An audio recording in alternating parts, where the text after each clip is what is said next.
Hello everyone, কেমন আছো তোমরা সবাই? আমরা তো ভালো আছি, কিন্তু দুঃখের বিষয় কি জানো, আজকে অনেক লেট হয়ে গেল আমাদের ঘুম থেকে উঠতে। এখন প্রায় বাজে 12টা 15। আমার সোনার আজকে অনেক লেট হয়ে গেছে উঠতে। ও ওঠে না বলে না, আমি আর ওর বাবাও উঠতে চাই না, ওর পাশে শুয়েই থাকি। কারণ ও খুব রাত জাগে, রাতে ঘুমায় না, যে কারণে আমরা সকালে উঠতে পারি না, শরীর দেয় না আর কি। আমি উঠে মুখ ধুয়ে ভাত বসিয়েছিলাম, ছেলে এদিকে উঠে গেছে, উঠে বাবার কোলে করছিল। ওর বাবা ঘুরতে ঘুরতে আমার কাছে নিয়ে আসলো। আমি ভাত করছি, ভাত হয়ে গেছে, ভাত উপর দেব। ছেলেকে ওর বাবার কাছে দিয়ে আসি, চল। ছেলেকে নিয়ে আসলাম ঘরে, ওর বাবার কাছে দেবো। নাও না, দুধ খাওয়াবে? এই যে দুধ রেডি, ছেলেকে দুধ খাওয়াবে, ধরো। নিয়ে নেওয়া হলো, নাও দুধটা খাইয়ে দাও। চলো, আমি যাবো আবার রান্নাঘরে। চলে আসলাম। ফোনটা কোথায় রাখি? এখানে রাখি।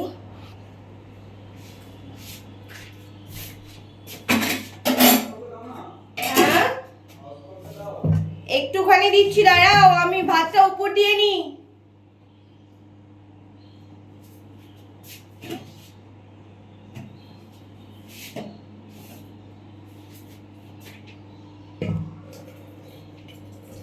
আজকে রান্না করবো, মাথার মধ্যে কিচ্ছু নেই এখনো।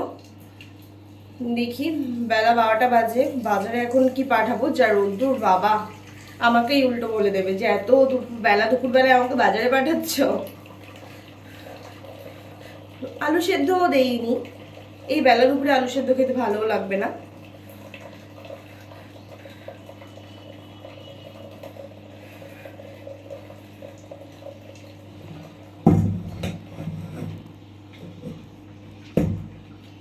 আমি না একটু ভয়ে ভয়ে ভাত উপর দিই, আমার একটু ভয় লাগে বাবা।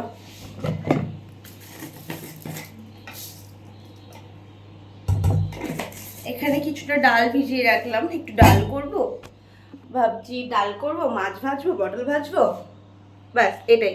মাছের আর তরকারি করবো না। ডাল ভিজিয়ে রাখলাম, ডাল করব, এই আর কি,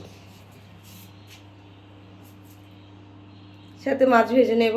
বললাম তো, এক কথা বারবার বলবো। চলো যাই ঘরে দেখে আসি। বর আবার বললো ওয়াইফাইটা অন করতে, আমি বললাম হ্যাঁ দিচ্ছি, ভাত উপর দিয়ে নিই। তারপর এবার যাই ঘরে, ওয়াইফাইটা দেবো, কারণ টিভি চালাতে পারবেন না সোনা, আবার টিভি না চললে খাবে না, আমার দুষ্টু ছেলে তো। চলো যাই, এখানে ভাত উপর দেওয়া হয়ে গেছে, বরের কাছে যাই। এই দেখো, সকাল থেকে ঘরেরও অবস্থা কি, পুরো ফেলানো আছে ঘর বাড়ি। ওই দেখো, সোনার দুধের ফিডারের সেই কাগজ, প্লাস এই দেখো ছেলের ন্যাকড়া এখনো পর্যন্ত ধোয়া হয়নি সকালে। আমাদের আলনাটা দেখো, দুজনে কি করে রাখি, এক সাইডে বর, এক সাইডে আমি। ওখানে আমার পুতুল দুধু খাচ্ছে, ছেলে এখানে খাচ্ছে, ওই যে বাবা খাওয়াচ্ছে। কি গো, তুমি খেয়ে নিচ্ছ? গামছা গরমের মধ্যে ঘাম মুছতে হয় তো, এর জন্য গামছা। ছেলে ওদিকে টিভি অন। আজকে রান্না হচ্ছে, ভাত হয়ে গেছে, ডাল ভিজিয়ে রেখে এসেছি, সিদ্ধ করব ভাবছি, নাকি ডাল বানাবো। প্রতিদিন ওই খাওয়াচ্ছে সিদ্ধ সিদ্ধি, তাহলে কি ডাল করব? মাছ ভাজা করে না, মাছ ভাজবো, রাত জায়গা। তাও ঠিক। দেখেছো আমার বড় কত সুন্দর বোঝে যে মাছ ভাজা করে নাও, ডাল সিদ্ধ করে নাও, রাত জাগা আর কি। এরকম বার পাওয়া যায় বলো? আমার বেবিটা দেখো, দুধ ধরে বসে থাকবে, তাড়াতাড়ি খাও। ওর বাবার ঘুম পেয়ে যাবে খাওয়াতে খাওয়াতে। বাবা তাড়াতাড়ি খাও, আমাদের স্নান করতে হবে, এখনো অনেক কাজ। সোনাকে স্নান করানো, তারপর আবার সোনার সাথে খেলা, সোনাকে ধরা, বিছনা গুছানো, বহুত কাজ। আমার জামা কাপড় পরে আছে, আমাদের দুজনের জামা কাপড় প্লাস সোনার জামা কাপড়, অনেক অনেক অনেক অনেক কাজ। এত কিছু শেয়ার করা আমার পক্ষে সম্ভব না, সত্যি কথা। আমি এই ছোটোখাটো ব্লগই আমার জন্য ঠিক আছে। আর আমার শাশুড়ি মা বাড়িতে আসলে উনি যখন আমার সোনাকে একটু ধরবে তখন আমি তোমাদেরকে অনেক বড় বড় ব্লগ বানিয়ে মানে ছাড়তে পারবো আর কি, তোমরা দেখতে পারবে। আমার চোখটা কিন্তু আজকে ঘুমিয়ে বেশ ভালোই ফুলেছে, হ্যাঁ না? শোনা রাত্রে তো ঘুমিয়ে। হ্যাঁ বাবা, দুধু ফেলাতে নেই, এইগুলো কি এই বাবা? হেভি দুষ্টু।